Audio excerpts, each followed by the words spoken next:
Ibnu Khaldun memiliki nama lengkap yakni Abdurrahman Abu Zaid Waliyuddin Ibnu Khaldun yang dilahirkan di kota Tunisia pada Ramadan 732 Hijriah atau 27 Mei 1332 Masehi.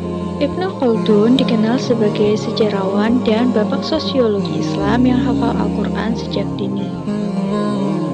Ia adalah keturunan dari sahabat Rasulullah SAW bernama Wali bin Hujr dari kabilah Kindah. Karya-karya Ibnu Khaldun. Karya terbesar Ibnu Khaldun adalah Al-Ibar atau Sejarah Dunia. Karya-karya ini terdiri dari 3 buku yang terbagi ke dalam 7 volume, yakni Muqaddimah 1 volume, Al-Ibar 4 volume, dan Al-Ta'rif bi Ibnu Khaldun 2 volume. Dalam Muqaddimah yang merupakan volume pertama dari Al-Ibar, setelah memuji sejarah, Ibnu Khaldun berusaha untuk menunjukkan bahwa kesalahan-kesalahan sejarah terjadi ketika sang sejarawan mengabaikan lingkungan sekitar.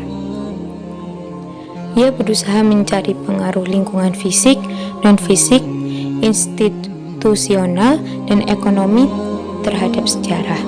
Akibatnya, muqaddimah utamanya adalah buku tentang sejarah. Namun, Ibnu Khaldun menguraikannya dengan panjang lebar teori produksi, teori nilai, teori distribusi, dan teori siklus yang kesemuanya bergabung menjadi teori ekonomi umum. Pemikiran ekonomi Ibnu Khaldun. Yang pertama, teori produksi. Dalam pemikiran ekonominya, Ibnu Khaldun menegaskan bahwa kekayaan suatu negara tidak ditentukan oleh banyaknya uang di suatu negara, tetapi ditentukan oleh tingkat produksi negara tersebut dan neraca pembayaran yang positif. Bagi beliau, produksi adalah aktivitas manusia yang diorganisasikan secara sosial dan internasional. 2.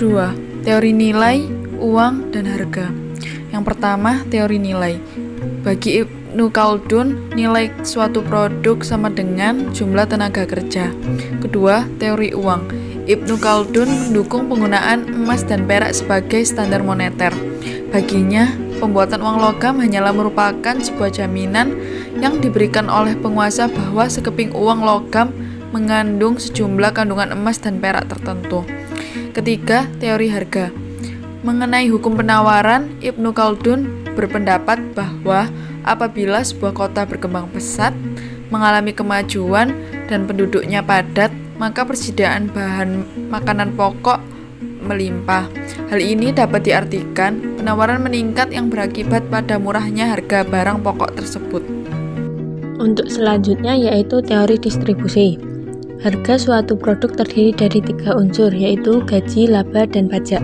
Setiap unsur ini merupakan imbal jasa bagi setiap kelompok dalam masyarakat.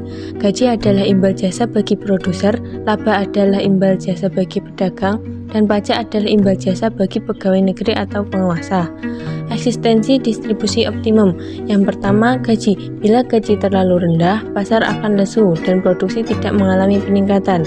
Jika gaji terlalu tinggi, akan terjadi tekanan inflasi dan produser kehilangan minat untuk bekerja. Yang kedua ada laba. Jika laba rendah, pedagang terpaksa melikuidasi saham-sahamnya dan tidak dapat memperbaruinya karena tidak ada modal. Jika laba terlalu tinggi, para pedagang akan melikuidasi saham-saham pula dan tidak dapat memperbaruinya karena tekanan inflasi. Yang ketiga ada pajak. Jika pajak terlalu rendah, pemerintah tidak dapat menjalani fungsinya. Jika pajak terlalu tinggi, tekanan fiskal menjadi terlalu kuat sehingga laba para pedagang dan produsen menurun dan hilanglah insentif mereka untuk bekerja. Yang keempat adalah teori siklus. Terbagi menjadi 2. A. Siklus populasi. Pada siklus ini, produksi ditentukan oleh populasi. Semakin banyak populasi, maka semakin banyak produksinya. B. Siklus keuangan publik. Pada siklus ini, negara merupakan faktor produksi yang penting. Dengan pengeluarannya, negara meningkatkan produksi, dan dengan pajaknya, negara membuat produksi menjadi lesu.